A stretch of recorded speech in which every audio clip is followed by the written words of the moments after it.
All right, so today we're going global. We're diving deep into international business.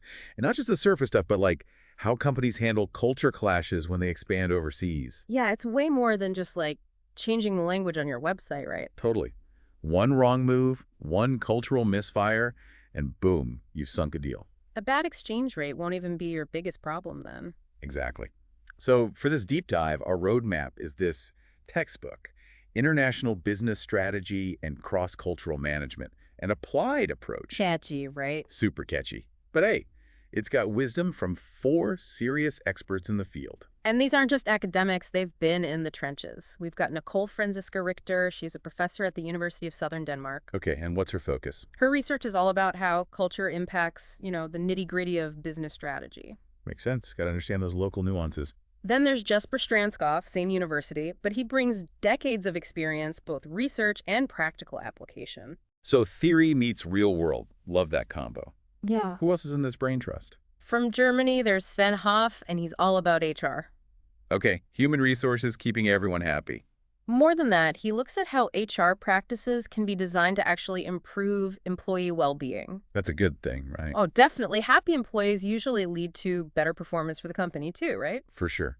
Okay, so we've got the Danish duo, we've got the HR guru from Germany, who's our final expert. Last but definitely not least, Vassal Terrace. Okay, what's his claim to fame?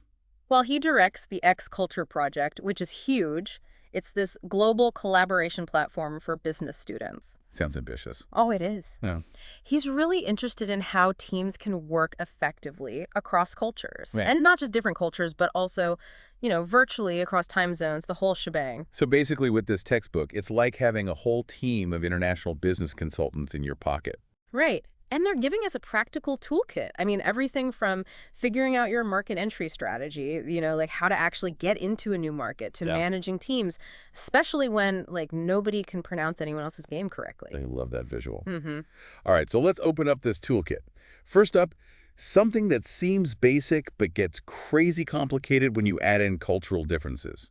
Hiring. Who to hire, right. Yeah. A classic dilemma, but amplified on a global scale. Absolutely.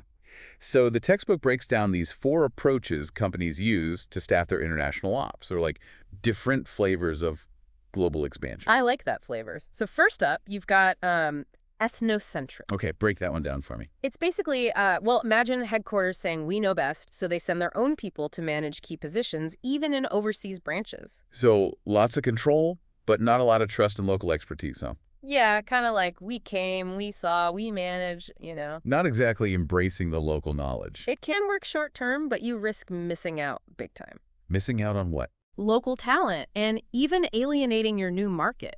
Imagine trying to sell pizza in Italy with a team that's never even tasted a decent Neapolitan slice. Yeah, recipe for disaster. Okay. Okay, what's the next flavor? The opposite end of the spectrum.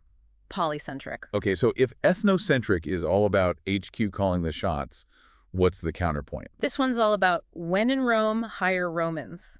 So each subsidiary, they're staffed and run by locals. Okay, so less control from HQ, but you gain that deep cultural understanding. Right. And it's usually more cost-effective, too. But, the downside is you could end up with a company culture that's, fragmented. Yeah, like a bunch of separate little kingdoms instead of one unified company. Exactly. Communication might get tricky. All right, ready for flavor number 3? Hit me. Geocentric. Now, this is where things get interesting. It's about building a global dream team. Like the absolute best person gets the job. Nationality doesn't matter. Okay, so imagine a company where the marketing team's in Brazil, engineers are in Germany, and the CEO is, who knows, maybe on a sailboat somewhere. Haha, exactly. Super diverse, but you need a rock-solid global HR system. Yeah, because think about it. International pay scales, visas. Yeah. It's a logistical nightmare. Total nightmare, but the potential, the payoff could be huge. High risk, high reward, I like. Oh. All right, what's our final flavor? This one's kind of a hybrid. It's called regiocentric. Okay, lay it on me. So you recruit within specific geographic regions. Maybe your European operations are all staffed by Europeans, Asian operations by folks from Asia, and so on. So some regional expertise, you get that cultural sensitivity, but you're still drawing some boundaries. It's a balancing act, for sure. But listen, even after all this, you still got to find the right people. Right, like individuals, not just nationalities. And you can't just use those same old interview questions. tell me about your strengths and weaknesses. That's not going to cut it. Totally. The textbook actually talks about some seriously cool new selection tools that go way beyond that. Right. So companies are using these online soft skills assessments now. Soft skills, so like not just your technical know-how, but how you work with others. Exactly. They want to get a picture of your personality, your teamwork style. Think about it. In a global team, being able to collaborate, communicate effectively across cultures, that's huge. Yeah, especially when you might have people who are like super direct communicators working with people who are more subtle. That's a recipe for a miscommunication disaster. Then there are job auditions. Like you actually try out for the job. Yeah. Show, don't just tell. Way more telling than just talking about your experience. Love that. What else is out there?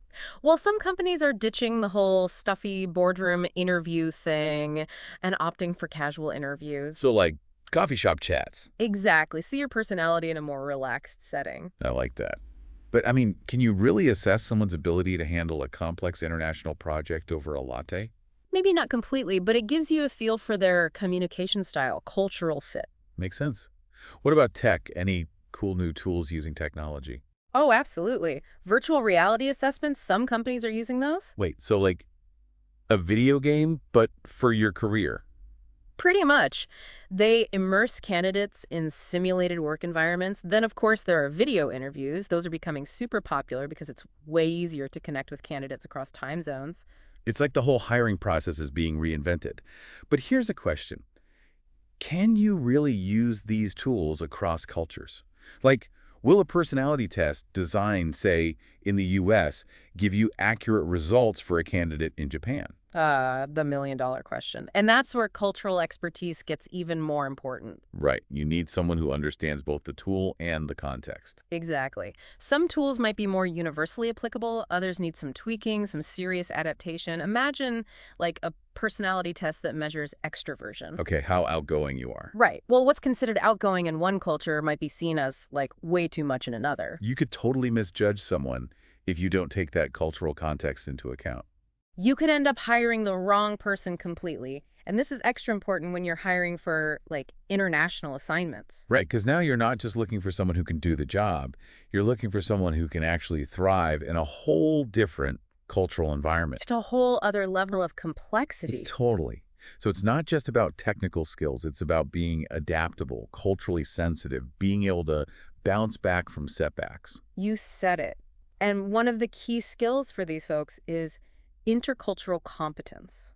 Okay, break that down for me. What does that even mean? It's the ability to not just understand, but actually navigate different cultural perspectives. Navigate, so like you don't just see the difference, you can work with it. Exactly. Build relationships with people who might have very different ways of communicating, making decisions, even expressing their emotions. So it's like having cultural radar. I like that. Picking up on those subtle cues, adjusting your behavior. Exactly. And the textbook mentions that certain personality traits can help with this. People who are open to new experiences, comfortable with ambiguity, those who are just naturally good at connecting with others, they tend to do better in these situations. They do. They really do. And then there's language. Right. That seems obvious, but how important is it really? It depends. In some corporate settings, honestly, English might be enough. But knowing the local language, even just a little, it can make a huge difference. In terms of what? Building trust, showing respect. It's like saying, hey, I'm not just here to do business, I'm here to connect. Yeah, I get that. Yeah. But it's not just the employee who's making the adjustment, right? Yeah. What about their families? Oh, such a good point, and it often gets overlooked. The success of an international assignment, it can really depend on the whole family's well-being. So companies need to provide support. Absolutely. For spouses, children, everyone, whether that's language training, help finding schools, or just connecting them with other expat families so they don't feel so isolated. It's like a whole family relocation adventure. Okay, so we've talked about finding the right people, making sure they've got the cultural skills, helping their families adjust. But once they're there, how do you actually equip them to thrive in that new environment? Training. That's our next stop on this deep dive, and it's basically astronaut training for global business. Love it. So what kind of training are we talking about? Is it just like a quick crash course on local customs? Yeah. Or is it deeper than that? It's got to be deeper, for sure. You've got to help employees understand those underlying cultural values. The why behind the what? Exactly. And the type of training, Really depends on the length of the assignment. Someone going for a week needs something different from someone relocating for a year. So tailor-made training. Absolutely. Short trips might just need some basic info, but longer stays, those need a more immersive experience. So how do you make that kind of cross-cultural training really effective? What should companies focus on? Well, first off, no one-size-fits-all approach. It has to be relevant to the employee's specific needs. So not just like a generic culture course. Definitely not. It needs to be engaging, use different methods because people learn in different ways. I'm sensing a theme here. Personalized training is key. You got it. And ideally, training shouldn't just stop once they arrive. Ongoing support, opportunities to reflect, that can make a huge difference. Like having a cultural mentor who can help you navigate those tricky situations. Exactly. And you know what else is helpful? Tell me. Preliminary visits. Before the big move. Exactly. Gives employees a taste of what life will actually be like in the new location. It's like a test drive before you buy the car. Perfect analogy. They experience the culture firsthand, the living conditions, start building a network. But you got to make sure those visits are realistic. Oh, for sure. Yeah. You don't want to give someone a sugar-coated tourist experience and then have them show up and be like, wait, this isn't what I signed up for? Right. Authenticity over fantasy. But we've been talking a lot about expats and international assignments. What about the folks already in the host country? Excellent point. They need support too, especially after, like, mergers or acquisitions. Right. Suddenly you're part of a company with a whole different culture, a whole different way of doing things. Major culture shock. So can't companies just use the same training programs they use in their home country? Yeah, good training is good training, right? Yeah. Doesn't matter where you are. That's where things get tricky. Culture influences how people learn, how they respond to feedback, even their expectations of a trainer. A training program that's a hit in one country could totally flop in another. It's like trying to sell winter coats in the desert. You got to tailor your approach to the specific cultural context. So it's not just about the content. It's about the delivery, the turn, the whole learning experience. You got it. And that brings us to another huge piece of this global workforce puzzle. Compensation. How do you fairly and effectively pay people who are living and working all over the world? Different costs of living, different taxes, even different cultural expectations around money. It's like trying to solve a global economic riddle. But we'll have to say that for the next part of our deep dive. Yeah, it really is. How do you make it fair and competitive, you know? But also, like, make sure it fits with the local culture. That's a lot to juggle. It is. It's not just about the money, right? It's about understanding how people view money, how it ties into their values. Okay, so let's unpack this global compensation puzzle. We've got the base salary, the variable pay, all those perks. And of course, the taxes. Can't forget those. Never. Okay, so base salary, that seems pretty straightforward. But when you're talking about people living all over the world, It gets complicated fast. yeah, I mean, you can rent for $1,000 a month in one city, might cost you $5,000 in another. Exactly. Cost of living, it's all over the map. Speaking of maps, have you ever heard of the Big Mac Index? Wait, are we talking burgers now? I'm intrigued. It's this fun little way to compare, like, purchasing power around the world. Basically, it looks at how much an average worker needs to earn to buy a Big Mac in different countries. Okay, so like in one country, you might need to work an hour to afford that Big Mac, but in another, it might take you a whole day's wages. Exactly. It kind of puts things in perspective. It does. And you know, beyond just the basics like food and rent, cultural values also come into play, right? Oh, huge time. Like how people perceive money, what it represents to them. Totally. In some cultures, it's all about security, that steady paycheck, that stability. But in others, it might be more about taking risks, chasing those big bonuses. So different strokes for different folks, globally speaking. Exactly. And this all impacts how you motivate people, how you reward them. Which brings us to those expats we were talking about. How do companies even decide how much to pay someone who's moving to another country? Yeah, good question. Is it a flat rate? Do they get hazard pay? Spill the beans? Well, there are three main approaches companies use: host country, home country, and global. Okay, let's break those down. Host country, that sounds like you're trying to blend in with the locals. You got it. It's all about aligning the expat's salary with what local employees in similar roles are making. So, no special treatment, just trying to be fair and avoid any resentment from the local team. Exactly. It can also be cheaper for the company, especially if you're sending someone from, like, New York City to, say, I don't know, somewhere in Southeast Asia. Yeah, the cost of living can be drastically different. Right. But wouldn't that be a tough sell for the expat? Like, hey, congrats on the promotion, but you're taking a pay cut. It can be. It might not be as appealing to top talent who could make more staying put. Makes sense. What about the home country approach? Is that more like, don't worry, we'll make sure you maintain your lifestyle even though you're moving overseas? That's the gist. The expat keeps their home country salary, plus they get extra allowances to cover the cost of living differences, housing, maybe even private school tuition for their kids. So it's like a financial safety net. Exactly. Makes the transition smoother. But of course, it can get expensive for the company. Yeah, and I imagine it could cause some tension if local employees find out their expat colleagues are making significantly more for doing the same job. That's the risk. It can lead to perceptions of unfairness. Okay, so we've got blending in with the locals and maintaining the home country lifestyle. What's the global approach? The best of both worlds. It's more like trying to create a universal pay scale. Everyone in the company, same pay regardless of where they live. Wow, ambitious. So a software engineer in Silicon Valley would earn the same as a software engineer in, say, Bangalore. That's the idea. Consistent, fair, across the board, but in practice, it's tough. I bet. You got to factor in all those cost of living variations, taxes, and even the local job market. Exactly. It's a nice idea, but it takes a lot of work to make it work. So choosing the right compensation approach is like, I don't know, a delicate dance, balancing act. It's a bit of both. Fairness, competitiveness, cost, attracting talent, and always keeping that cultural context in mind. It's a lot, but hey, getting it right is crucial, right? Yeah, absolutely. A motivated, engaged global workforce, that's the goal. And speaking of motivation, let's talk performance management. How do you manage people effectively when they're scattered all over the world? Right. Setting expectations, giving feedback, helping people grow, it's all important. But culture plays a huge role here, right? That's enormous.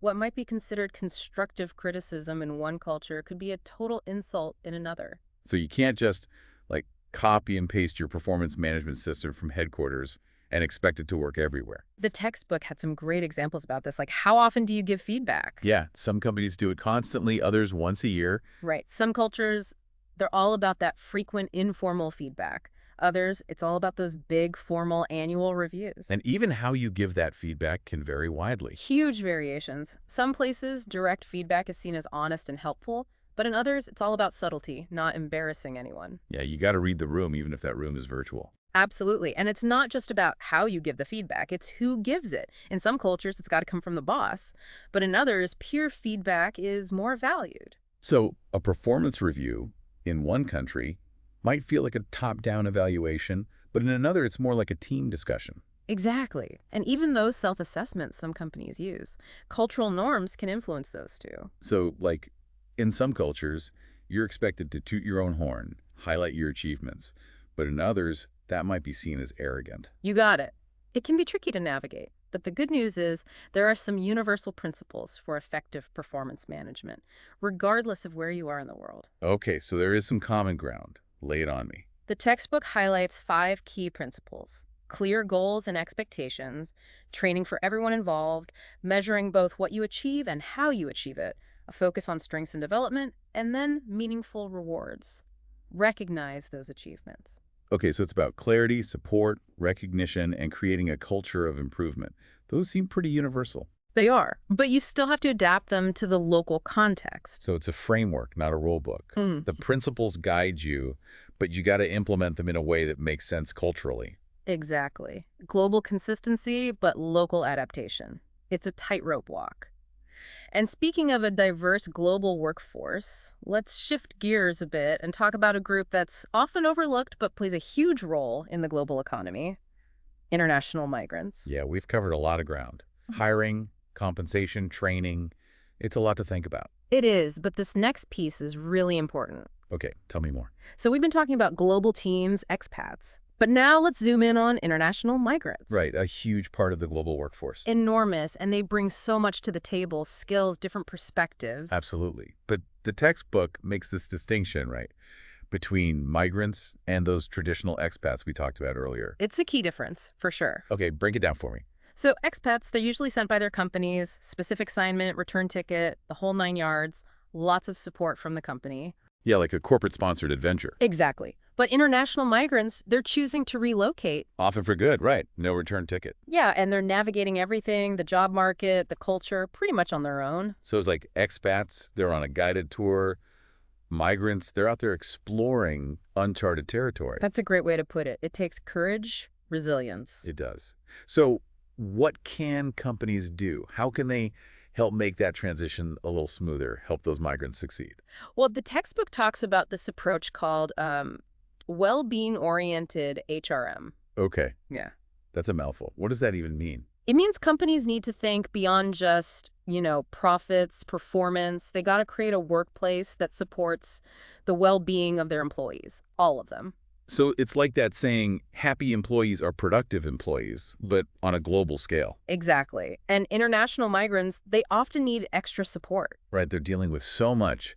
New language, new culture. The textbook actually outlines 5 key areas where companies can really make a difference. Okay, I'm all ears. Give me the rundown. First, invest in those employees. Skills development, language training, maybe mentorship programs help with getting those professional certifications that are recognized in the new country. So giving them the tools they need to succeed, to compete. Exactly. Second, the work itself. Make it engaging, meaningful. How do you do that? Well, maybe offer opportunities for growth, promotions, flexible work arrangements, especially if they have families. So make them feel valued, like they're contributing. Right. Third, the social environment. Got to make it positive, inclusive. I imagine that's super important for helping people feel like they belong. It is. It's huge.